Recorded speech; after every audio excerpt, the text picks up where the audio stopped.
పెళ్ళిళ్ళలోనూ ఫంక్షన్స్లోనూ చేసుకునే దొండకాయ ఫ్రై రెసిపీని అయితే ఈరోజు నేను మీకు చూపించబోతున్నాను. చాలా క్విక్గా చేసుకోవచ్చు, టేస్ట్ అయితే చాలా బాగుంటుంది. ఫస్ట్ దీనికోసం మనం దొండకాయల్ని ఇలా పొడవుగా కట్ చేసుకుని తీసుకోవాలి. నేను ఇక్కడ 1/2 కిలో కంటే కొంచెం ఎక్కువగా దొండకాయల్ని తీసుకున్నాను. వాటిని బాగా కడుక్కుని 2 వైపులా తొడిమెల్ని తీసుకుని ఇలా సన్నగా పొడవుగా కట్ చేసుకున్నాను. దొండకాయల్ని కూడా అన్నీ ఒకే సైజులో ఉండేలా కట్ చేసుకుంటే వేయించుకునేటప్పుడు మనకి ఈవెన్గా వేగుతాయి అన్నమాట. ఇప్పుడు మనం ఒక మిక్సింగ్ బౌల్ తీసుకుని దాంట్లోకి 1 కప్పు శనగపిండిని, 1 కప్పు వరిపిండిని, రుచికి సరిపడా ఉప్పుని, 1 టీ స్పూన్ కారాన్ని వేసుకోవాలి. కారం మీరు తినేదాన్ని బట్టి చూసుకుని వేసుకోవచ్చు.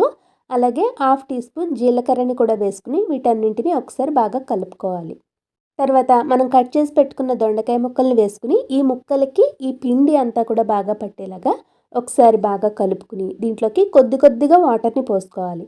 వాటర్ ఒకేసారిగా పోసిస్తే పిండి పల్చగా అయిపోతుంది.